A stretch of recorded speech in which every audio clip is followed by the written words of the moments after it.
Welcome friends, I am Virendra Singh, your physics mentor, and I welcome you to Teach Tigers. Right now, we are going to start with a new topic, a new chapter of class 12 physics, that is current and electricity.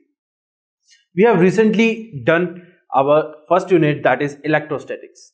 It was quite a very big unit, right? So I hope all the concepts which we have covered in electrostatics are now very clear to you, right? So in current electricity we will use some of those concepts as well, right? Actually, electrostats gives you a basic idea of this domain, that is electricity magnetism, which we are dealing right now, right? So let's start our discussion on current electricity, and in this lecture mainly we will focus on the basic definition of electric current, like what is electric current, and later on we will see some applications related to electric current, right? All right friends, so let's start.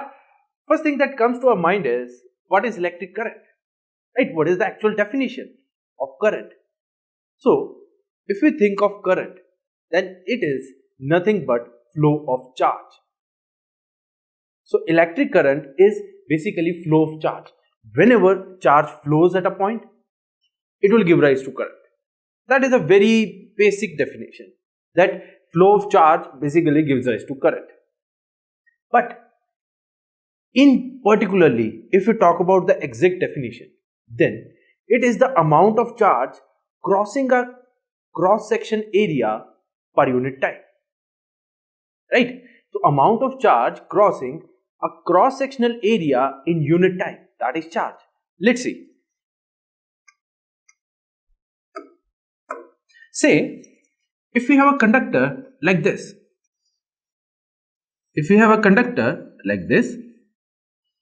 we know a conductor has a number of free electrons, right? Number of free electrons means these electrons are available for transportation. That means if some force is being applied on these charges, they will start moving, right? And these moving charges, that is the free electrons present in a conductor, they are responsible for your current. Normally, the conductors which we prefer for transportation of charge, or basically to transmit electricity, that are copper and aluminium. Normally we go for this, copper and aluminium. Now copper is far better than aluminium as far as its electrical properties are concerned. Its resistivity, that we'll talk about it later, is very low as compared to aluminium, right? But it is a bit costlier as compared to aluminium, although these two are very commonly used, that is aluminium and copper, right? So say if we have a conductor like this, and in this conductor, say some electrons are moving. These are electrons, all right? Some electrons are moving like this, right? Now in this conductor, say if I cut it like this, what I will get? I will get a cross section area like this.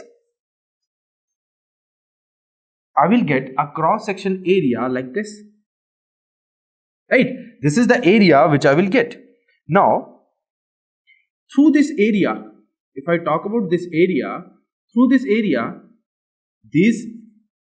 these electrons will pass normally, right? These electrons will pass normally through this area. Then the amount of charge crossing this unit area, in unit time, right? In unit time is called current, right? And mathematically we say it, I is equal to Q by T. That is amount of charge crossing per unit time is what? Electric current. I is equal to Q by T. Now this is the most basic definition of electric current. That is, current is nothing but charge crossing a unit area in unit time, right?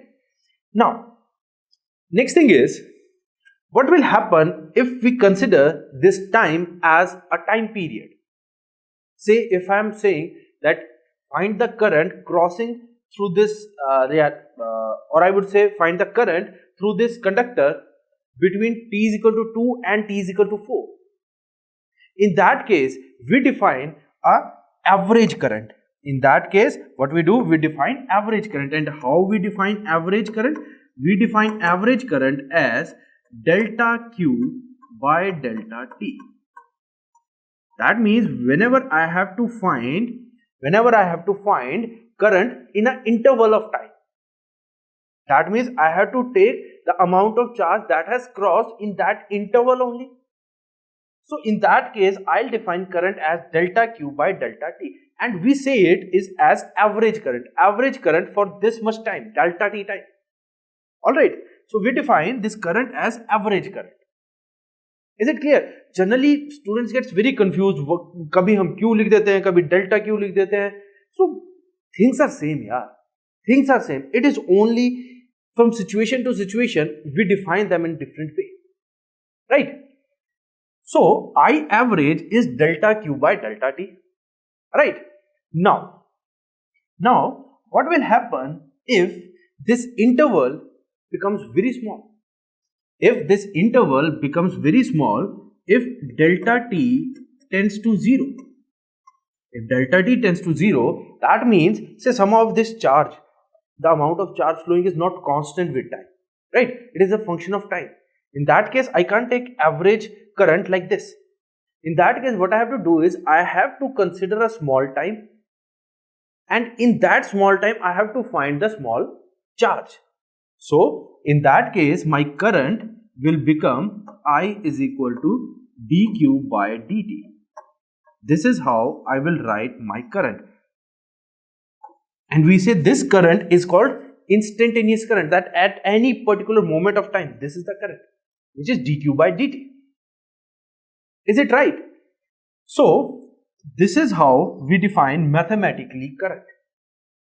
We will see application of all the three formulas, and then we'll see where we have to apply which formula and in what context we use them. Alright, so I is equal to q by t in general. If we talk about the interval, then it is delta q by delta t, and we define as I average.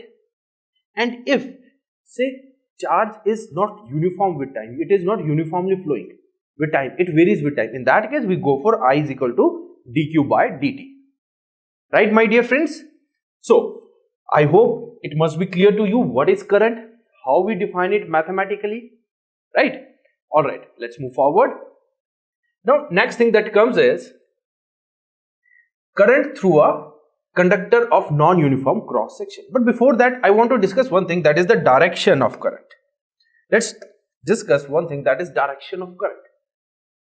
Now, if I talk about direction, so always remember, there is a standard convention which we have to follow, and that is, say, in a conductor, we know current is because of flow of electrons, because it is the electrons which are readily available for the transportation, right? So electric current is always because of electrons. If you talk about conductors, then it is always and always electrons.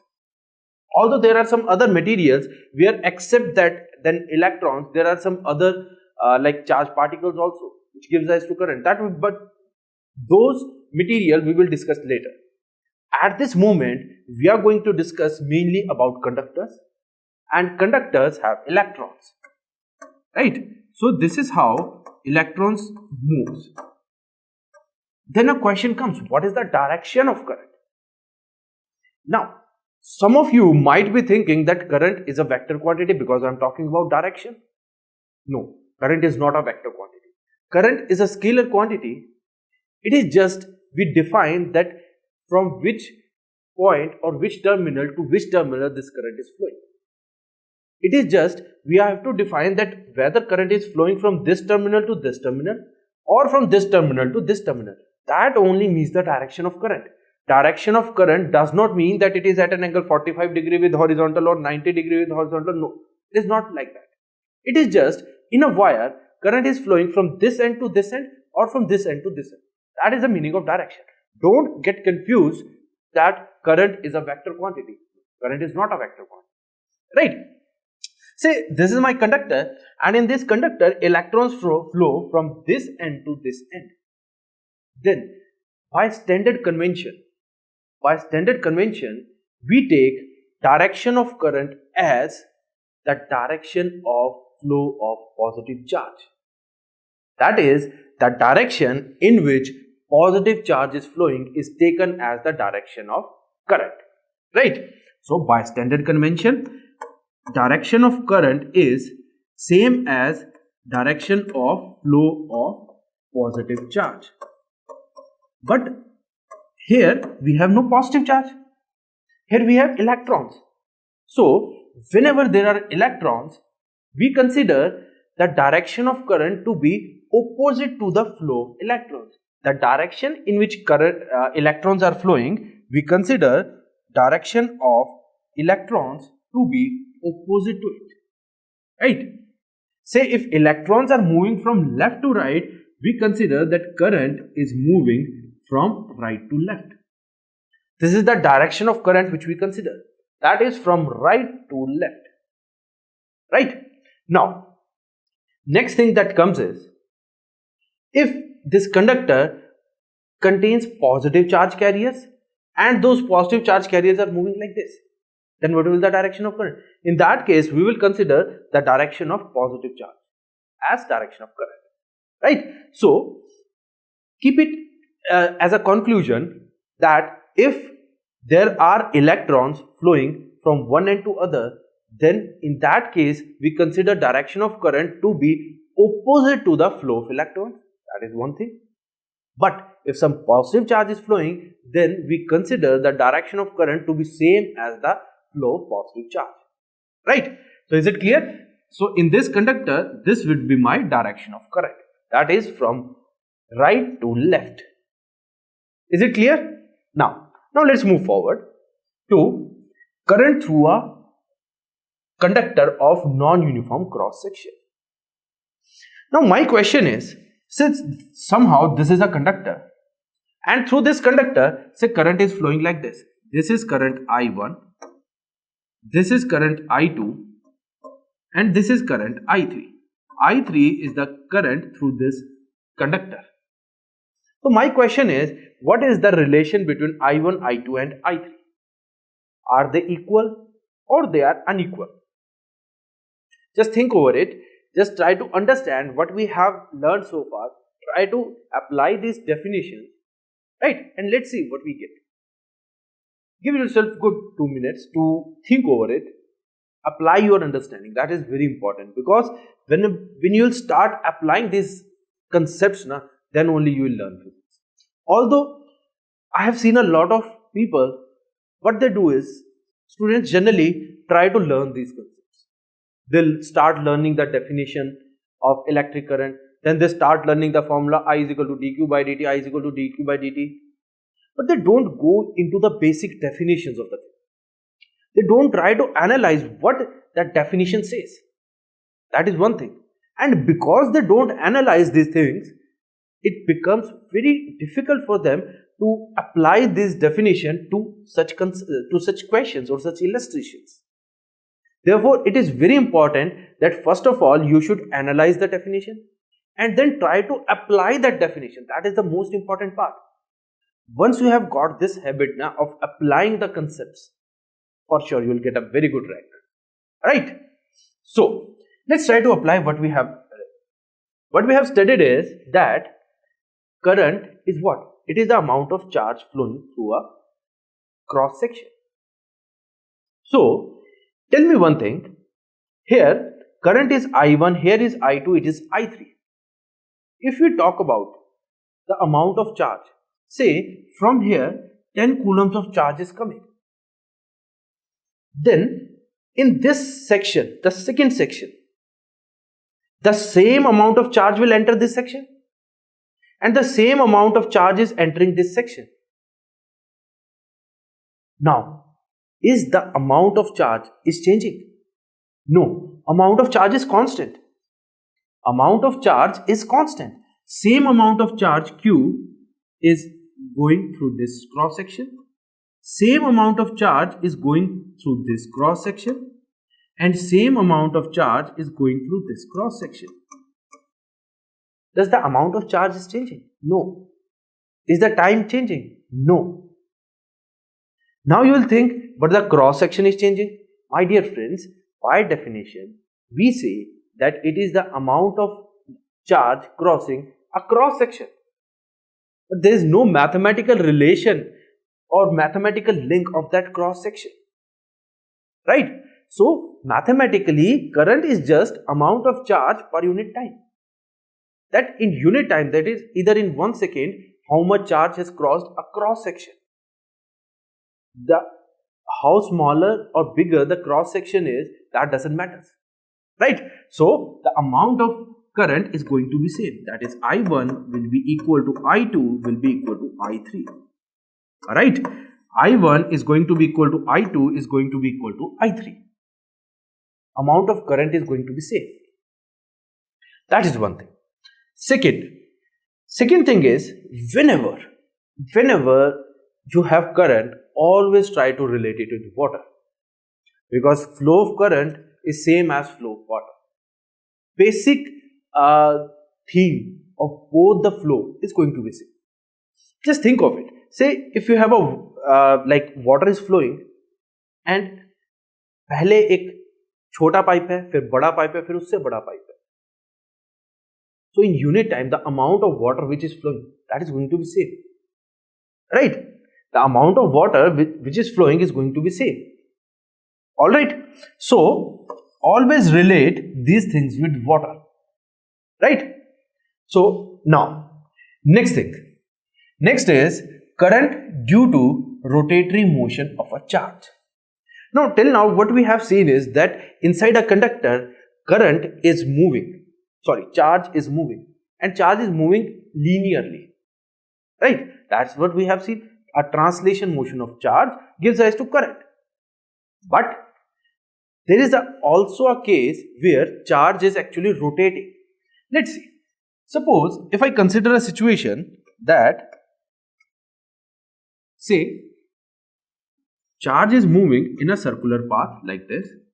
So this is charge Q and it is moving in a circular path and V is the velocity of this charge. It is rotating in circular path like this. Right? Say, capital T is the time period of this rotation. Time period of this rotation. Then we have charge and in one time period it is completing one revolution. Then for this rotatory motion, we define current as Q by T. That means this is called circular current or orbital current. This is called orbital current. Say if a charge is moving in a circular path and in one time period it is completing one revolution. So we define current as Q by T. Q is the charge and T is the time period of one revolution. T is the time period of one revolution. So this is how we define current when a charge is moving in a circular path. We know what is capital T. Capital T is nothing but time period. And how we define frequency? We know frequency is nothing but inverse of time period. So we can also define current as Q into F. Right? We can also define current as Q into F. This is the orbital current. Right? So now based on this concept, let's see an illustration which says an electron is moving in a circular path of radius 5.1 into 10 raised to the power minus 11 meters at a frequency of 6.8 into 10 raised to the power 15 revolutions per second. See the units. It is revolutions per second. The equivalent current is approximately. So we have a circular path like this on which an electron is moving like this. Now because of this electron, there will be an orbital current, and how we define that current? It is nothing but E by T. Right? E is the charge on electron. So we can directly, but here we have given the frequency. So we can directly use E into F. And what is E? E is charge on one electron, which is 1.6 into 10 raised to the power minus 19 multiplied by the frequency, which is 6.8 into 10 raised to the power 15. And when we will solve it, we will get 1.1 into 10 raised to the power minus 3. 1.1 into 10 raised to the power minus 3 ampere. Units of current are ampere. Right? So, this is the current. Right? Now, tell me one thing. Is current depends on radius of path? क्या current radius पे depend करेगा? No. It will not depend on radius. Generally, what do we think? What we think is, sometimes they ask you like this. If radius of path becomes twice, then what will be the new current? Say, they'll say if a charge is moving in a path of radius r and suddenly somehow the radius of the path is doubled, then what will be current? What we think is, we think that a charge is moving. If charge is moving, then when the radius of the path increases, its like time period will decrease, right? Or time period will increase rather, because radius is increasing, circumference will increase, the time period will increase, right? But that is possible only if they say that its velocity is also changing, right? There are a lot of things involved in that. We have to check whether velocity is changing or velocity is constant. That is the thing which we have to see. If they say that on changing radius, velocity is also changing, right? We will deal with this such kind of concepts when we'll do magnetism. In magnetism, we will see this thing, a circular or a circular motion of a charge. We will see in magnetism. There we will discuss all this concept, that what is the relation of velocity and like radius, how they are related, how time period is related to velocity, how time period is related to radius, what is the effect. There we will discuss, right? But for the time being, just remember that current depends on the charge, which is more or less going to be same, and the time period. That you have to observe very carefully, right? So, alright friends, this is the end of concepts, or basically in this session we have discussed about the definition of current and how we can apply the concepts which we have learned in definition to practical illustrations, right? So, in our second part, we will discuss the applications related to what we have seen so far, right? So, note down all the concepts and then we'll start with applications.